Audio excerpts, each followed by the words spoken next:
Hi, Matt McAleer, Director of Equity Strategies, Cumberland Advisors. Just before the close today versus after most weeks. Good dose of volatility, some strength early in the week, followed by a good strong pullback Thursday, Friday. We've been discussing that. Go back to that video 2 Fridays ago to note the chart that spoke about less participation on up days within both the S&P, the NASDAQ, and the NASDAQ. We saw that when you have a scenario that fewer and fewer stocks are participating, you can run into these downdrafts. We've talked a little bit about technology and where it was from the standpoint of getting a little bit ahead of itself. We used the term, the air had gotten a little thin. We had noticed speculative put-call ratios being blown out on the call side. Got to be a little careful there. Wednesday we did get a sell signal for clients in our volatility strategies. Those are short-term trading strategies. That worked out well. Doesn't always work out that well. Worked out well this time. So what we like to do in these kind of markets, strong trending markets with some violent pullback. And keep in mind, we're looking to go out the end of the week here with S&P down, probably 3.25%, 3.5% for the week, and NASDAQ 4.25%, 4.5%. Certainly not a catastrophe. You could say much needed to try to let these companies take a breath, get their feet back under them. As we keep running to that 100, 110, 125% overbought weekly momentum numbers, we tend to see these kind of pullbacks. We spoke about it Monday on our call that we were seeing extended numbers.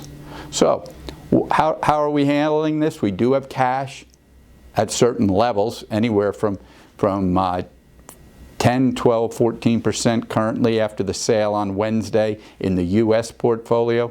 Tactical a little higher. International right in that 8, 9, 10 area. We want to buy strong trends on pullbacks. So we have a list of 5, 10 equity names, 5, 10 ETFs that we'd like to see get at least down to where they're no longer overbought on the weekly. Back to par, back to median, back to where we can get the risk reward to shift ever so slightly in our favor. Some of those names are going to remain tactically driven on the tactical strategy in some of the growth areas. Certainly, 2 days of pullback isn't enough damage to change the relative strength component of growth over value. We've been talking about that for 18 months. Growth's dominated value. Let's see if value can pick its head up for more than 1, 2, 3 weeks at a time. Until it does, we're still going to lean towards growth. Now in that's U.S. equity strategy. That's more of a diversified strategy. You'll see small cap in there. You'll see mid cap. You'll see growth and value. We're not making as much of a tactical decision there. We're making more of a strategic, broad decision. So in U.S., you saw this week some lower beta buying off the sell signal derived in our quant strategy. So what you saw go in there was some more healthcare, some staples, some areas that will hold up better beta-wise if the market has an extended pullback. In terms of what we saw internationally, held up better than U.S. this week. Asia, mild pullback. Europe, mild pullback. We do have some cash available to us in the international portfolio. Been trading very well. Those are names we're not afraid to add to when I say Asia broad.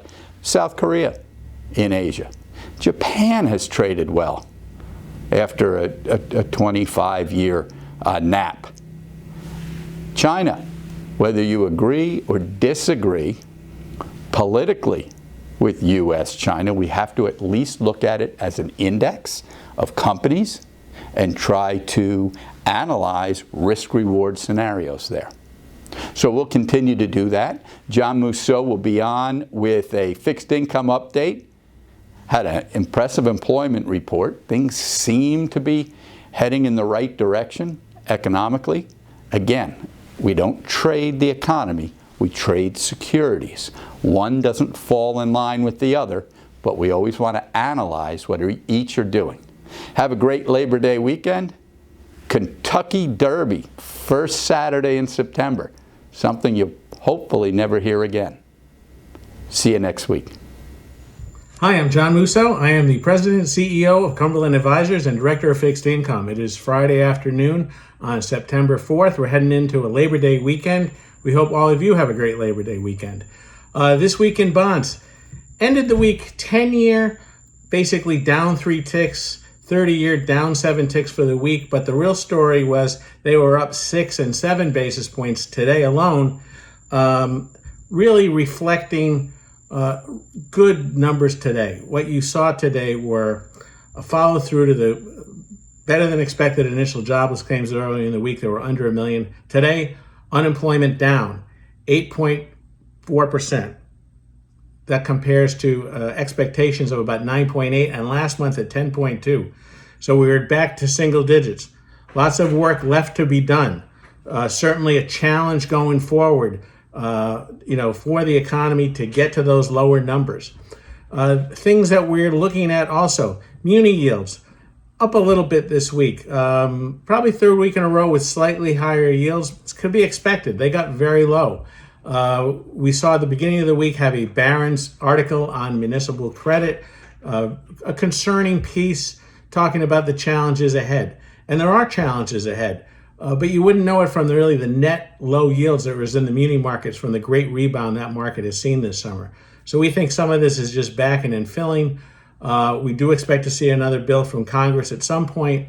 We expect to see the calendar climb a little bit as you get into the fall after Labor Day. That is traditionally what happens. We see a calendar build in the early part of the fall. We generally see yields rise a little bit to absorb this extra supply.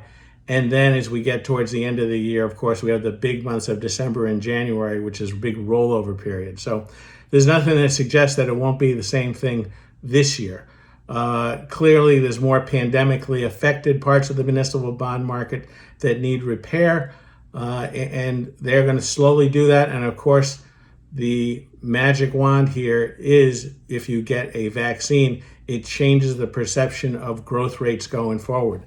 We know that this week, certainly there was expectations that we may get a vaccine as early as November or middle of November, and that is a very good constructive piece of news as we go into Labor Day weekend. So next week, we will look again at numbers like CPI, PPI, and initial jobless claims again, and we hope the trend continues towards better growth, lesser unemployment, and basically lower initial jobless claims as the economy continues to come out of the pandemic. Have a great weekend, everybody.